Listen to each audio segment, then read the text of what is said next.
തിരുവമ്പാടി മണ്ഡലം UDF സ്ഥാനാർത്ഥി CK കാസിമിന്റെ മണ്ഡല പര്യടനം തുടരുന്നു. വിവിധ കേന്ദ്രങ്ങളിൽ വലിയ സ്വീകാര്യതയാണ് കാസിമിന് ലഭിക്കുന്നത്. തിരുവമ്പാടി നിയോജക മണ്ഡലം UDF സ്ഥാനാർത്ഥി CK കാസിം ഞായറാഴ്ച കൊടിയത്തൂർ, കാരശ്ശേരി പഞ്ചായത്തുകളിലാണ് പ്രധാനമായും പര്യടനം നടത്തിയത്. രാവിലെ ചെറുവാടിയിൽ നിന്ന് ആരംഭിച്ച പര്യടനം ചുള്ളിക്കാപ്പറമ്പ്, വെസ്റ്റ് കൊടിയത്തൂർ, സൗത്ത് കൊടിയത്തൂർ, കൊടിയത്തൂർ, കാരക്കുറ്റി, മാട്ടുമുറി, മാവായി, ഗോതമ്പറോഡ്, കുളങ്ങര, എരഞ്ഞിമാവ്, പന്നിക്കോട്, തെനേങ്ങപ്പറമ്പ്, കാരാളിപ്പറമ്പ്, പഴംപറമ്പ് എന്നിവിടങ്ങളിലെ സ്വീകരണ ശേഷം പൊറ്റമ്മലിൽ സമാപിച്ചു. ഉച്ചയ്ക്ക് ശേഷം കാരശ്ശേരി പഞ്ചായത്തിലെ കക്കാടിൽ നിന്നാണ് പര്യടനം ആരംഭിച്ചത്.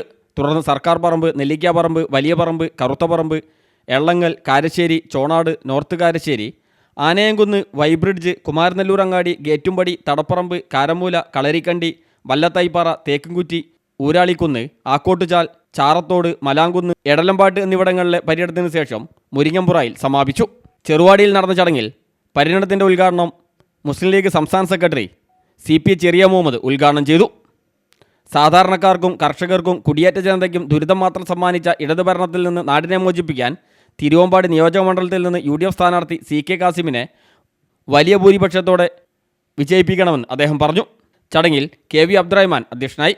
തിരുവമ്പാടി നിയോജക മണ്ഡലം തെരഞ്ഞെടുപ്പ് കമ്മിറ്റി ചെയർമാൻ ബാബു പൈക്കാട്ടിൽ, കൊടിയത്തൂർ ഗ്രാമപഞ്ചായത്ത് president T Kavitha, DCC general സെക്രട്ടറിമാരായ CJ Antony, MT Ashraf, BP Rasheed, മണ്ഡലം League general secretary PG Muhammad, Kodiyathur panchayat Muslim League president NK Ashraf, block Congress committee president M Sirajuddin, panchayat തെരഞ്ഞെടുപ്പ് കമ്മിറ്റി ചെയർമാൻ ഹരിദാസൻ പരപ്പിൽ തുടങ്ങി നിരവധി പേർ ചടങ്ങിൽ സംബന്ധിച്ചു. ആനയംകുന്നിൽ പാണക്കാട് അബ്ബാസ് അലി ശിഹാബ് തങ്ങളും പങ്കെടുത്ത് സംസാരിച്ചു. CTV പ്രാദേശിക വാർത്ത മുക്കം.